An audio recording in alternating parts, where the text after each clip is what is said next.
오늘 하나님 말씀 보겠습니다. 누가복음 24장 44절에서 49절입니다. 누가복음 24장 44절에서 49절.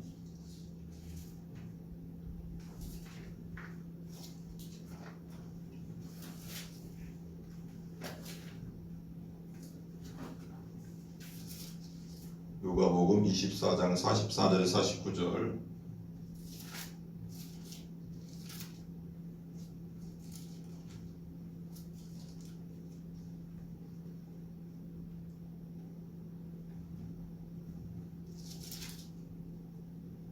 (44절에서 49절) 다 같이 일어나서 읽겠습니다.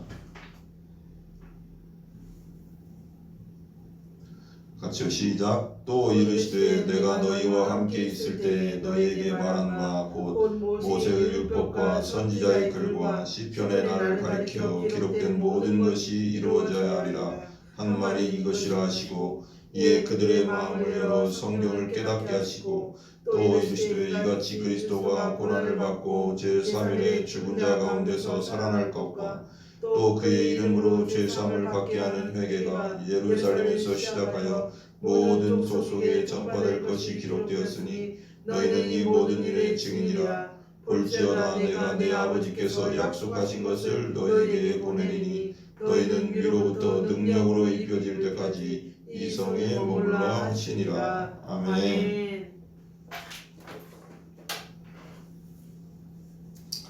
오늘 말씀의 제목은 성령님을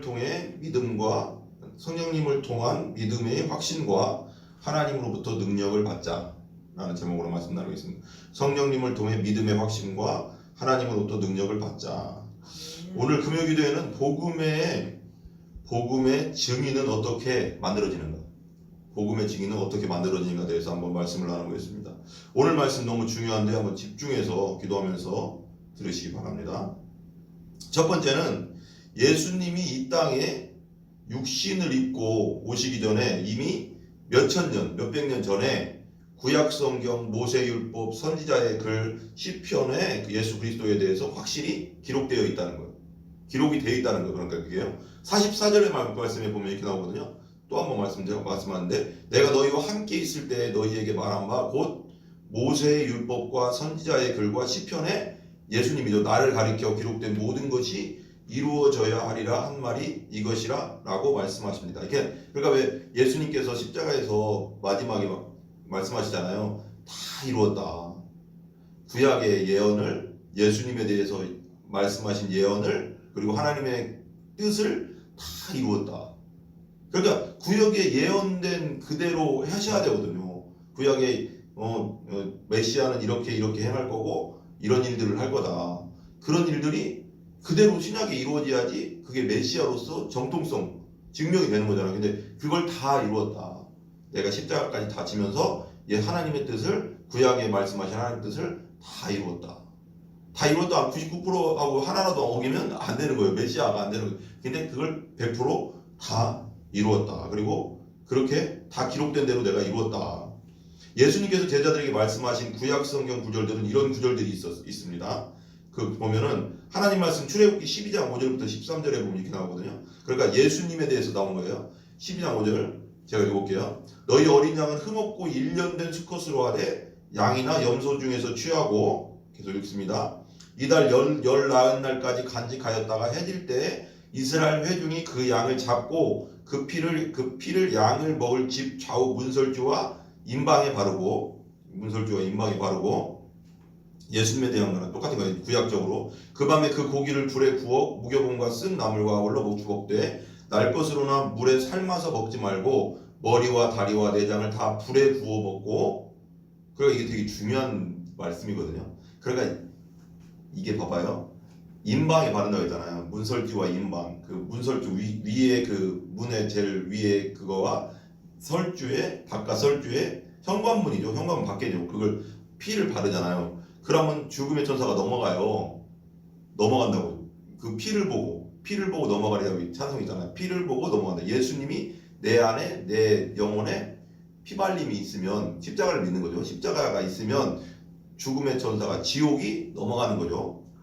지옥이 넘어서 천국, 우린 천국 가는 거예요. 그죠? 근데 여기서 중요한 건 그냥 문설주 임방에 바르고 그 밤에 그 고기를 불에 구워 무교분과 쓴 나물과 아울러 먹되 날 것으로나 물에 삶아서 먹지 말고 다리와 내장 불에 구워 먹으래. 뭐예요?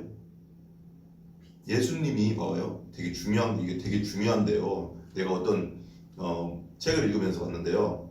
이 구절을 내가 이번에 이제 읽으면서 많이 이렇게 깨달은 게 뭐냐면 옛날에 내가 이렇게 문설주와 피만 생각했거든요. 피. 근데 그분은 더 깊게 들어갔다고. 여기서 보면 양을 먹으라잖아요. 그 고기를 먹으라잖아요. 성경에 보면 예수님이 그런 말이 있어요. 내 살을 먹고 내 피를 마시지 않는 자는 내 양이 아니다. 먹어야지 영생이 있다. 내 살 먹고 내 피를 먹어야지 너에게 영생이 있다 이러잖아요.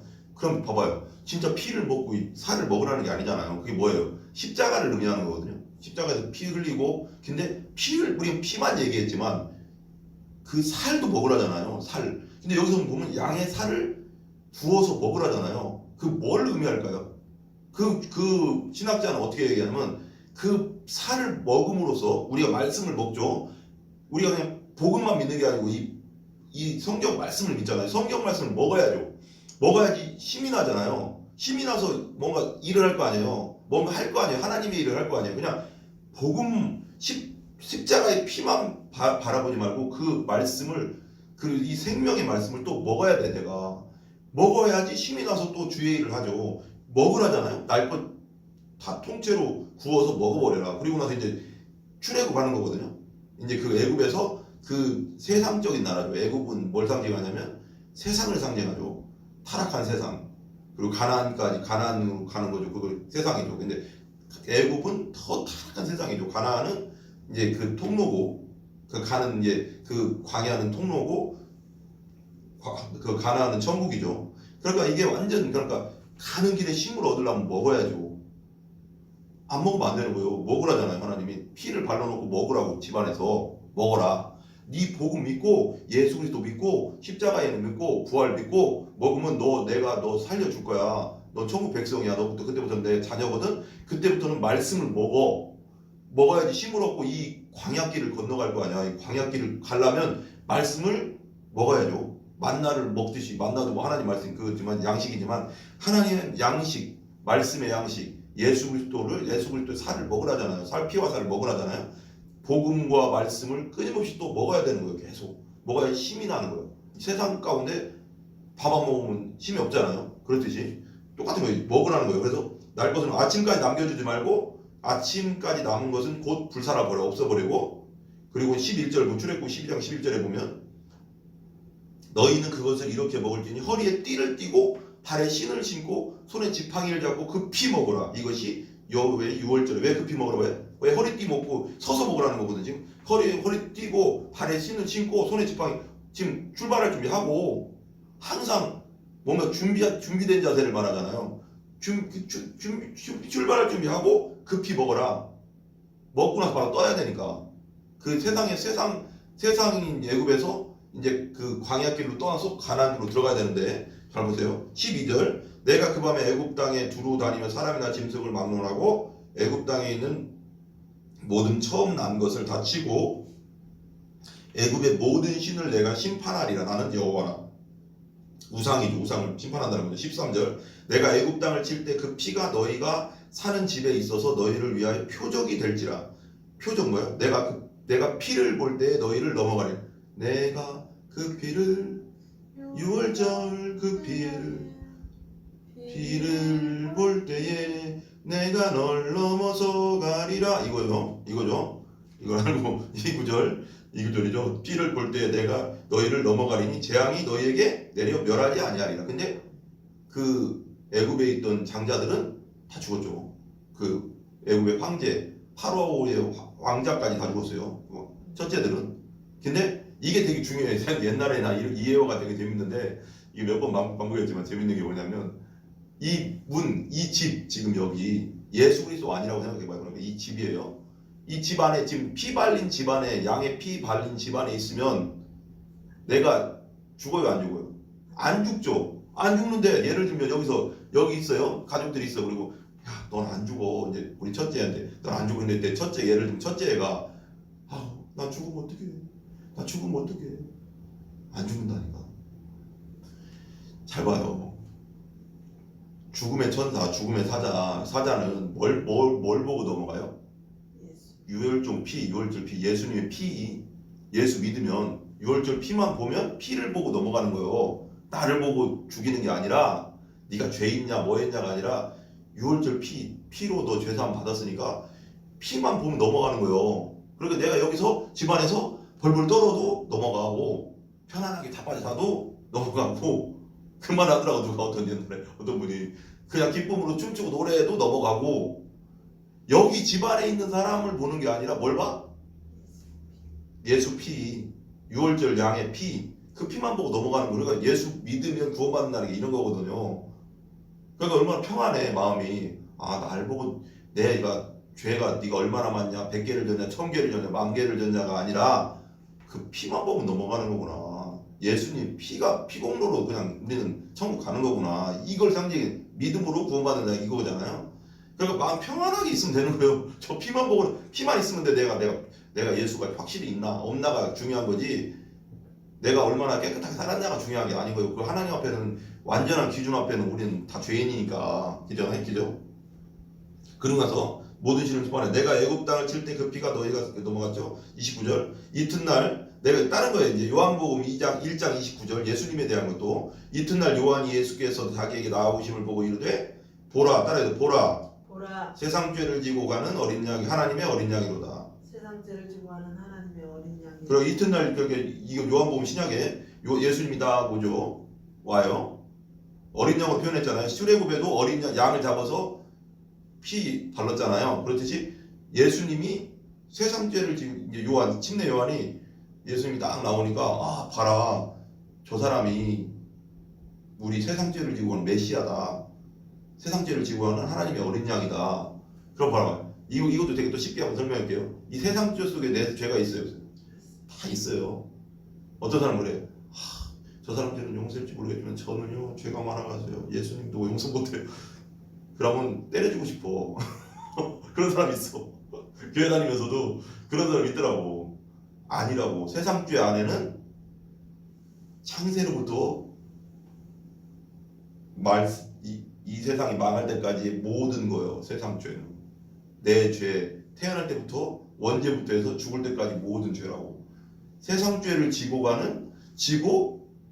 짐을 지고 천국경에 보면 짐 있잖아. 죄짐 있잖아. 그 짐을 예수님이 진 거예요. 원래는 우리 짐을 띄었잖아. 십자가 앞에서 떨어져 나갔잖아요. 천국경에 보면 그 짐을 대신 진 거지. 지고 십자가로 가서 그 죄의 형벌을 당하시고 지옥 형벌을 당하신 거예요.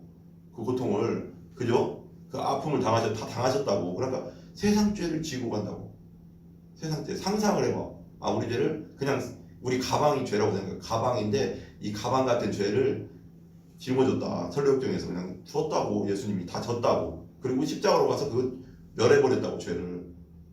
그러니까 예수님 안에 있는 자는 하나님이 의롭다라고 말하는 거예요. 의인이야 너 내가 심판 안 해 이거거든요. 아까 말한 대로 이 집안에서 벌벌 떨어도 피만 보면 넘어가니까 벌벌 떨 필요가 없어요. 그 다음에 하나님 말씀 이제 민수기 21장 5절에서 9절에 이렇게 또 나오거든요. 제가 읽어볼게요. 또 백성이 하나님과 모세를 향하여 원망하되 어찌하여 우리를 애굽에서 인도해내어 이 광야에서 죽게 하는가. 이곳에는 먹을 것도 없고 물도 없도다. 우리 마음이 이 하찮은 음식을 싫어하노라. 그러니까 애굽에서 나와서 가나안으로 가는 광야길에 참 만나를 그렇게 내려주고 매출하게 내려줘도 맨날 먹을 거 내려줘도 그렇게 원망을 해. 그리고 우리 신앙생활 할 때 보면 그렇잖아요. 하나님 너 구원하고 너 평안하게 갈 거야. 그런데도 항상 뭔가 근심과 걱정과 원망과 불평을 많이 하거든요. 하나님 앞에. 근데 원망 불평이 되게 안 좋은 거예요. 음식을 싫어하노라 하며 여호와께서 불뱀 21장 6절에 불뱀들을 백성 중에 보내어 백성을 물게 하심으로 이스라엘 백성 중에 죽은 자가 많은지. 그러니까 사막에 있는 불뱀이 있어요. 불뱀이라고 하는데 그 독성이 강한 뱀을 이제 하나님이 백성들에게 원망하는 백성들에게 확 보낸 거죠. 그러니까 막 물리니까 막 죽어가고 있잖아. 이거 알잖아요. 죽어가고 있어요. 이게 다 복음인데 구약적 복음이죠. 그러니까 이스라엘 백성이 죽은 자가 많았어요. 이제 불뱀을 상징할 때 이 뱀은 뭐를 상징해요? 많이? 사단 마귀죠. 사단인 마귀 그 선악과 따먹게 할 때 사단 마귀잖아요. 그러니까 뭐 죄의 독에 물린 이 세상 사람들 이렇게 생각해도 돼요. 신학적으로는 죄의 독에 물렸으면서도 예수님이 치료제인데 예수님을 받아들이지 않고 예수님 먹지 않는 거지. 피와 살을 먹으라고 했는데 말하자면 7절 백성이 모세에게 이르러 말하되 우리가 여호와와 당신을 향하여 원망함으로 범죄하였사오니 여호와께 기도하여 이 뱀들을 우리에게서 떠나게 하소서. 모세가 백성에 위하여 기도하며 21장 8절의 민수기 여호와께서 모세에게 이르시되 불뱀을 만들어 장대 위에 매달아 물린 자마다 그것을 보면 살리라. 모세가 놋뱀을 만들어 장대 위에 다니 뱀에게 물린 자가 놋뱀을 쳐다본 중 모두 살더라. 봐봐요. 이런 사람이 있어요. 믿음이 되게 단순하거든요. 그러니까 순수한 사람이 믿는 거예요. 어린아이 같은 자가 천국 간다잖아요. 생각이 많은 사람은 예수님 십자가를 안 쳐다보는 거예요. 분명히 말하자면 놋뱀을 만들어서 다르라고 했어요. 뱀에 물린 자마다 쳐다보면 산다고 했어요. 근데 이 사람 중에 이런 사람이 있었을 거예요. 분명히 아니 뭐 저거 쳐다본다고 살아? 그럼 죽었어요 다. 근데 쳐다본 자는 살았어요. 왜 이게 중요하냐면 하나님께서 말씀하셨잖아요. 하나님께서 보증하잖아요. 말씀. 야 쳐다보면 살 거야. 내가 그냥 쳐다보면서 내가 믿습니다가 아니라 하나님 말씀하셨으니까 그 말씀의 능력이 거기에 있는 거예요. 돗뱀에. 그러니까 쳐다보면 사는 거예요. 그 말씀의 능력이 임하는 거죠. 그 말씀을 했으니까 그렇게 똑같이. 되게 중요하죠. 근데 여기 잘 봐봐요. 모세가 놋뱀을 만들어 장대 위에 다니 뱀에게 물린 자가 놋뱀을 쳐다보니 뭐 살더라. 봐봐, 되게 재밌는 데가 갑자기 깨달음이 오는데 지금 뱀에게 지금 원망하는 백성들 그 가난 그 출애굽에서 지금 광야에서 원망하니까 하나님이 불뱀을 보내서 막 죽였어요. 죽였는데 그 불뱀을 되게 젊잖아요. 근데 왜 그 불뱀을 만들어 장대 위에 매달으래요. 그 불뱀 모양의 놋뱀을 만들어 놋으로 불뱀을 만들어서 장대 위에 매달으래. 이거 되게 상징적이잖아요. 잘 봐봐요. 뱀은 마귀를 상징하잖아요. 그러면 마귀를 만들어서 마귀의 상징을 다르라는 거잖아요. 그럼 뱀을 잘 생각해봐요. 그럼 뱀이 우리 아담과 하와를 죄짓게 했잖아요.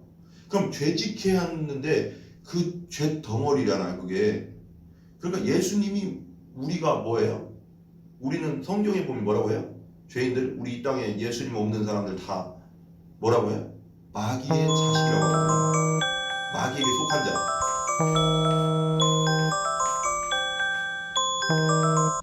예. 우리는 마귀에게 속했다고 했어요. 그러니까 마귀의 자식이라는 거예요. 마귀의 노예라는 거예요. 죄의 노예라는 거예요. 우리가 다 마귀가 끄는 대로 끌려가는 존재라는 거죠. 그러니까 마귀와 같은 속성을 갖고 있는 거예요. 우리가. 그래서 그냥 천국 못 가는 거거든요. 예수님 믿어야지. 예수님의 속성이 들으니까 천국 가는 거지. 그러니까 여기서 불뱀으로 상징됐지만 죄죠. 죄로 상징된 이 불뱀이 날 물었어. 죄의 도구로 물었어요. 물었는데 이걸 다르래. 그러니까 이건 단다는 거. 나무에 달린다는 게 뭐예요? 죽는다는 거죠. 그러니까 이거 보면 성경에 보면 요한복음 3장에 보면 예수님이 십자가에 달리는 걸 상징했잖아요. 놋뱀 상징을 할 때. 그럼 예수님을 상징하는 건데 왜 놋뱀을 하고 왜 예수님하고 이렇게 요한복음 3장에 이렇게 비교를 했을까? 왜 그랬을까요? 그 순간 봐봐요.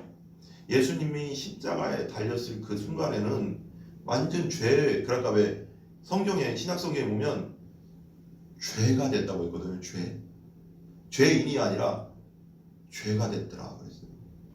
그러니까 세상 죄를 다 짊어졌잖아요. 그러니까 완전히 새카맣게 된 거예요. 죄로. 빛 대신 예수님이 우리의 죄를 다 예를 들면 이렇게 얘기하면 참 뭐라고 설명하기 어렵지만 쉽게 얘기하면 죄를 다 흡수한 거야.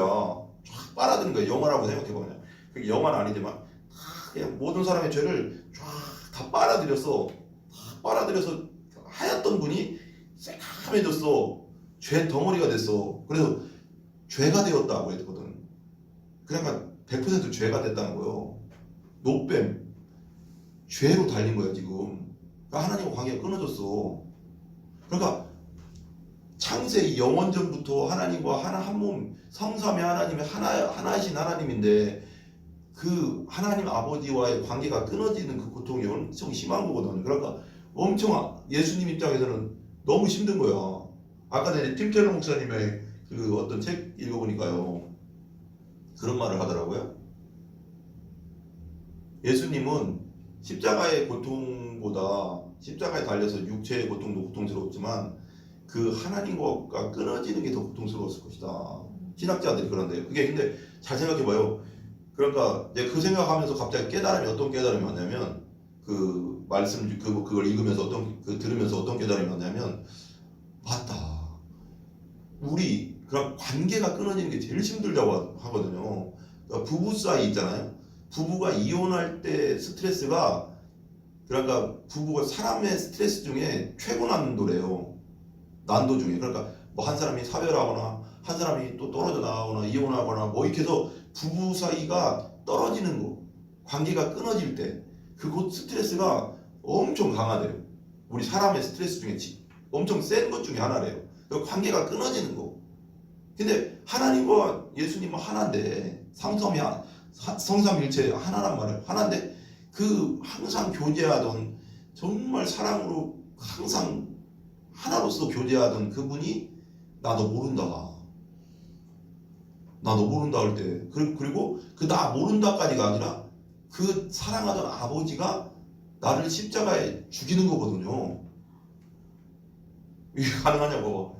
여러분, 다른 사람이 이런 얘기 나 정말 미안한데 다른 사람이 내 자식을 죽이는 걸 보기만 해도 너무 막 나 기절할 것 같은데 내가 내 손으로 내 자식을 죽여야 된다고 할 때 그건 차라리 내가 죽는 게 낫지.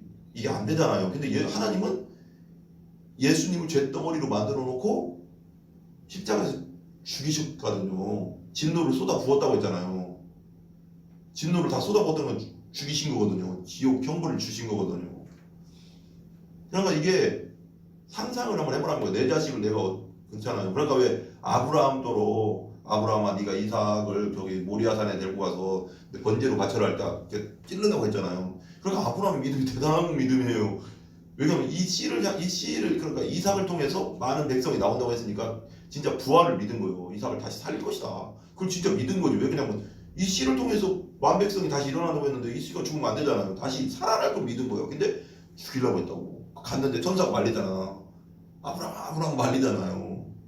그러니까 이게 아버지의 심정이에요. 근데 이삭은 안 죽였잖아요. 하나님이. 근데 하나님이 자기 독생자 아들 예수님은 죄덩어리로 우리 죄를 다 짊어지게 하고 다 빨아들여서 쉽게 얘기하면 흡수했다고 생각하자면 몸에 흡수해서 죄덩어리가 돼서 죽여버렸다고. 심판했다고. 거기에다 우리가 받을 심판을 우리가 다 각자 받아야 되는데 하나님 앞에 원죄로. 근데 거기다 쏟아 부었다고. 그러니까 봐봐요. 예수님 안 믿는 죄가 제일 큰 죄인 거예요. 그래서 예수님 안 믿는 죄. 그래서 지옥 가는 거예요. 내가 몇 번 말했잖아요. 예수님 안 믿어서 지옥 간다고. 왜 그러면 예수님이 우리의 모든 죄를 다 짊어지고 죽으셨는데 우리 예수님 안 믿어서 지옥 가는 거예요. 그러면 예수님 안 믿는 게 가장 악랄한 죄라는 게 맞아. 가장 악랄한 거예요. 그 죄가. 봐봐요. 그러니까 그걸 잘 생각해봐요. 그 다음에 이사야 7장 14절에 이렇게 나오거든요. 그러므로 주께서 친히 징조를 너희에게 주실 것이라. 보라, 처녀가 잉태하여 아들을 낳을 것이요 그의 이름을 임마누엘이라 하리라. 이것도 예언된 거 그대로 나왔잖아요. 처녀가 잉태해서. 그죠? 그 다음에 그러니까 구약에 예언된 대로 그대로 오셨다는 거예요. 53장 우리 잘 알지만 3절 6절 이사야 53장 3절 6절 그는 멸시를 받아 사람들에게 버림받았으며 강구를 많이 겪었으며 질고를 하는 자라. 마치 사람들이 그에게서 얼굴을 가리는 것 같이 멸시를 당하였고 우리도 그를 귀히 여기지 아니하였도다. 그는 실로 우리의 질고를 지고 우리의 슬픔을 당하였거늘 우리는 생각하기를 그는 징벌을 받아 하나님께 맞으며 고난을 당한다 하였도다. 그가 찔림은 우리의 허물 때문이요 그가 상함은 우리의 죄악 때문이라. 그가 징계를 받음으로 우리가 평화를 누리고 그가 채찍에 맞음으로 우리는 나음을 받았도다. 우리는 다 양 같아서 양이 고집이 세대요. 그릇 행하여 각기 제 갈로 막 고집대로 가는데 각건을 여호와께서 우리 모두의 죄악을 그에게 담당시키셨도다.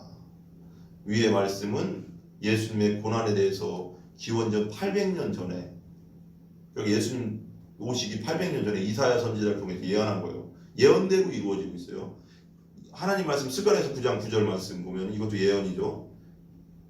시온을 따라 크게 기뻐할지어다. 예루살렘을 따라 즐거이 부를지어다. 보라, 네 왕이 네게 임하시나니 그는 공의로우시며 구원을 베푸시며 겸손하여서 나귀를 타시나니 나귀는 작은 것 곧 나귀 새끼니라.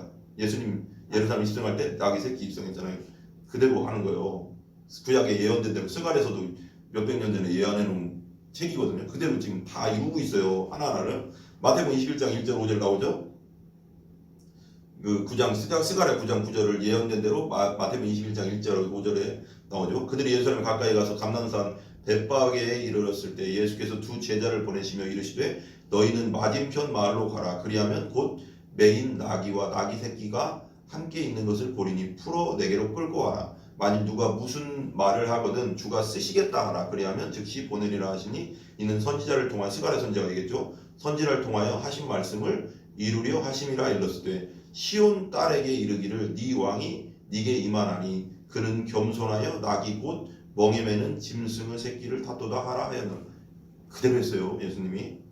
그 다음에 스가랴 13장 7절에 또 이렇게 나오거든요. 만군의 여호와가 말하노라. 카라 깨어서 내 목자 내 짝된 자를 치라. 목자를 치면 양이 흩어지려니와 작은 자들 위에는 내가 내 손을 들이우리라. 44절에 아까 말하잖아요. 아까 오늘 말씀에 누가복음 24장 44절에 보면 그거랑 이어지거든요. 40절 모세의 율법 선지자 글 시편의 나를 가리켜 기록된 모든 것이라고 말씀하실 때 구절들이 지금 말한 위의 말씀들이거든요. 그리고 나서 그 제자들과 그 공간 안에 있던 사람들의 마음을 열어서 오늘 말씀 누가복음 24장 보면 보세요. 한번 44절부터 한번 보세요. 45절에 보면 마음을 열어서 성경을 깨닫게 하시거든요. 마음을 열어야 돼요. 그러니까 성령님이 우리 마음을 열어야지 성경을 깨달을 수가 있어요. 그냥 깨닫는 게 아니라 그냥 머리로 깨달았다가 아니라 진짜 깨닫는 건 마음을 열어요. 성령님이 말씀을 들을 때 그 말씀대로 이루어지게 말씀들을 선지자를 이렇게 설명할 때 마음을 열어서 깨닫게 해주신다고 믿게 하시는 거죠. 45절의 구절은 우리에게나 2000년 전 그 당시 사람들에게나 너무 중요한 말씀이죠. 너무 중요한 말씀. 그들의 마음을 열어서 성경을 깨닫게 하셨다는 건 무엇을 말씀하실까요? 이것은 하나님의 계시의 말씀은 우리 스스로의 지혜와 지식, 능력으로는 깨달을 수 없다는 것을 말하는 거예요. 지식은 돼, 읽으면. 그렇지만 진짜 깨닫게 해주시는 분은 뭐라고? 성령님이 하시는 거죠. 예수님이 하시는 거죠. 오직 예수님께서 진리의 말씀을 깨닫게 하고 열어주실 때, 마음을 열어주실 때만이 루디아의 마음을 열어주셨다고 했잖아요. 자주상처럼 루디아의 마음을 바울이 복음전할 때 열어주셔야지 믿고 거듭날 수가 있는 거예요. 그걸 위해서 기도해야 되는 거예요. 믿지 않는 우리 가족, 친지들을 위해서. 그렇죠? 영의 눈을 띄워주실 때만 하나님 성경 말씀 깨달을 수 있다. 그저 성경을 읽는다고 하나님 성경 말씀을 깨달을 수 있는 것은 아니라는 거예요. 그 성경에서 말씀하시고자 하시는 하나님의 마음을 깨달을 수 있는 것은 예수님께서 그 사람의 마음을 열고 깨닫게 해주셔야 된다는 거예요. 그래서 우리는 하나님의 성경을 읽고 들을 때 예수님께 저의 마음을 열어 하나님의 말씀을 깨닫게 하여 주옵소서라고 기도해야 되는 거예요. 예수님께서 마음을 열어 깨닫게 해주시지 않는다면 그 어떤 사람도 하나님 말씀을 온전히 깨달아 알 수 없다는 겁니다. 두 번째는 너희는 나 예수의 증인이다. 하나님으로부터 약속하신 성령을 받으라. 위로부터 능력을 입어라. 그래서 46절부터 49절인데 46절부터 48절까지는 오늘 말씀 46절부터 48까지는 또 이르시되 이같이 그리스도가 고난을 받고 제3일에 죽은 자 가운데서 살아날 것과 또 그의 이름으로 죄사함을 받게 하여 회개가 예루살렘에 시작하여 모든 족속에게 전파될 것이 기록되었으니 너희는 이 모든 일의 증인이라 이랬잖아요. 그리스도 고난을 받고 제3일에 죽은 자 가운데서 살아날 것과 예수님의 이름으로 죄사함을 받게 하는 회개가 예루살렘에서 시작해서 모든 족속, 성령이 너에게 임하시면 예루살렘 온 유대와 사마리아 땅끝까지 너희가 증인이 된다고 했잖아요. 그랬는데 예루살렘에서 시작해서 모든 족속과 민족에게 전파될 것에 대해서 말씀하십니다. 그리고 이 모든 일에 너희가 내 증인이다. 이 말씀을 풀어 말씀하자면 어떤 거냐? 너희는 나 예수가 사역하던 초창기부터 모든 것을 목격하였고 부활한 나를 목격하였으니 너희는 나야 예수의 증인이다. 증인인데 라고 말하는 증인은 뭡니까? 누굽니까? 보고 들은 것을 있는 그대로 증거하는 사람을 증인이라고 하잖아요. 거짓 증언할 수 없잖아요. 그리고 보고 들은 거예요. 그죠? 거듭나 내가 예수님을 만나야지 증인이 되는 거예요. 그냥 뭐 알아서 되는 게 아니고 머리로 아는 게 아니라 그렇게 우리에게는 예수님을 만난 체험적 신앙이 있어요. 그래서 성경에서 하나님과 예수님을 아는 것이 곧 영생이라 할 때 그 안다는 것은 기노스코라고 했잖아요. 기노스코라고 해서 그 체험적으로 아는 거. 성경에는 아다라고 하거든요. 그러니까 부부가 서로 알듯이 결혼해서 서로 아는 거잖아요. 알듯이 그렇게 친밀한 관계라는 거거든요. 예수님을 하나님 만나는 거는 머리로 그냥 안다가 아니라 예수님에 대해서 아는 게 아니고 예수님 만나는 거죠. 체험적으로 하는 거죠. 그러니까 예수님 영적으로 만난 경험이 없는데 어찌 예수님을 증거할 수 있겠습니까? 그것은 전혀 불가능한 일입니다. 보고 들은 것이 없는데 어찌 예수님의 증인이 되고 예수님을 증거할 수 있습니까? 예수님을 인격 대 인격으로 만난 체험적 신앙이 없다면 절대로 복음을 전파하는 증인의 삶을 살 수가 없다. 그리고 마지막으로 예수님께서 말씀하십니다. 이 말씀 오늘의 말씀의 핵심 구절인데 49절 한번 읽어볼까요? 같이. 그리고 끝낼게요. 같이 시작. 볼지어다 내가 같이 읽어봐요. 같이 시작. 누가복음 예, 누가복음 24장 49절 볼게요. 24장 49절 같이 읽어봐요. 시작. 볼지어다 내가 내 아버지께서 약속하신 것을 너희에게 보내리니 너희는 위로부터 능력으로 입혀질 때까지 이성에 머물러 하시니라. 제가 이 말씀 가끔씩 했잖아요. 위로부터 능력, 하나님의 능력, 성령의 능력, 성령의 권능, 능력이 와야 돼요. 능력이 와야지 힘이 생겨서 일할 거 아니에요. 이성에 머물라잖아요. 위로부터 능력이 오지 않으면 가만히 있으라는 거거든요. 복음을 전하는 것도 똑같은 거예요. 그냥 막 나가서 전하는 게 아니고 우선 능력 받고 나가야 되는 거예요. 여기서는 왜 예수님께서 승천하신다고 꼭 말씀하셨잖아요. 이 말씀하기 전에도 사도행전에도 나오잖아요. 예수님께서 승천하시기 전에 너희들 여기서 이성에 머물러 있어. 예수님이 성령이 올 때까지 성령이 오면 권능을 받고 너희가 예수님 증인이 될 거야. 사마리아 땅끝까지 증인 될 거니까 성령 받고 성령 권능 받고 나가란 말이야. 그거거든요. 그냥 무조건 나가는 게 아니고 우선 우리가 충분히 기도하고 왜 10일 동안 기도했거든요. 이때 예수님 어머니와 그 사도행전에 보면 10일 동안 전심전력으로 기도했다고 했거든요. 하나님의 권능과 능력을 받은 다음에 복음전 말씀 전하고 나가야지 열매들이 오는 거예요. 그냥 막 나가서 전하는 게 아니라는 거예요. 아멘. 입힐 때까지 너희는 내 아버지께서 약속하신 것을 너희에게 보내리니. 아버지께 약속한 뭐예요? 성령님 보내리니 너희에게 보내리니 너희는 위로부터 능력으로 입혀질 때까지 이성에 머물러 있으라. 이건 무엇을 말씀해요? 무엇을 말씀할까요? 이건? 위로부터 능력이 임할 때까지 기다려라. 되게 중요하죠? 잠깐만요. 위에 질문 사항들을 하나하나 한번 살펴보자고요. 한번 살펴봅시다. 잠깐 살펴보는데 첫 번째, 아버지 하나님께서 약속하신 것은 아까 뭐라고 했어요? 성령님. 두 번째, 위로부터 능력이 입혀진다는 건 뭘까요? 성령이 임하면 뭐가 임해요? 능력이 임해요. 그냥 성령 그냥 오는 게 아니라 성령이 임하면 능력이 임해요. 성령 충만 받으면 능력이 임하는 거죠. 성령 충만 받잖아요. 그 사도행전에 보면 성령의 권능은 영이고 강력한 생명의 영이고 소망의 영이거든요. 강력하단 말이에요. 그러니까 그게 내가 증인이 될 수밖에 없게 만드는 거죠. 성령이. 사도행전 1장 3절에 8절 우리 잘 알잖아요. 그가 고난 후에 그냥 보면 고난 받은 후에 또한 그들에게 확실한 많은 증거로 친히 살아계심을 나타내사 40일 동안 그들에게 보이시며 하나님 나라의 일을 말씀하시니라. 사도와 함께 모이사 그들에게 분부하여 이르시되 예루살렘은 떠나지 말고 내게서 들은 바 아버지께서 약속하신 것을 기다리라. 요한은 물론 침례를 베풀었으나 너희는 몇 날이 못되어 성령으로 침례를 받으리라 하셨느니라. 그들이 모였을 때 예수께 여쭈어 이르되 주께서 이스라엘을 회복하심이 이때니까 하니 이르시되 때와 시기는 아버지께서 자기의 권한에 두셨으니 너희가 알 바 아니요 다시 예수님 오실 때는 알 필요 없고 오직 성령이 너희에게 임하시면 너희가 권능을 받고 예루살렘 온 일이라 사마리아 땅끝까지 이르러 내 증인이 되리라 하시라. 사도행전 1장 8절에 온전한 증인의 삶은 성령 하나님이 우리 가운데 임해야 되고 성령의 권능을 받고 성령 충만함을 받아야지 증인이 될 수 있다는 거예요. 결론.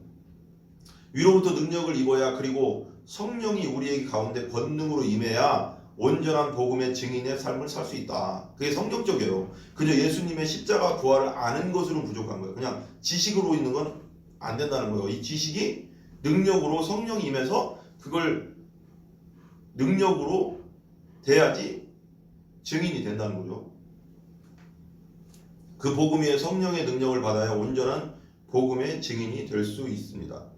능력의 증인이 될 수 있습니다. 우리 모두가 성령의 강력한 권세와 능력을 모두 다 받는 우리 성도님들 다 되기를 기도합니다. 아멘. 하나님의 복음을 땅끝까지 전하는 제자의 삶을 이 마지막 시대에 증인의 삶을 살기를 간절히 기도합니다. 우리 기도합시다.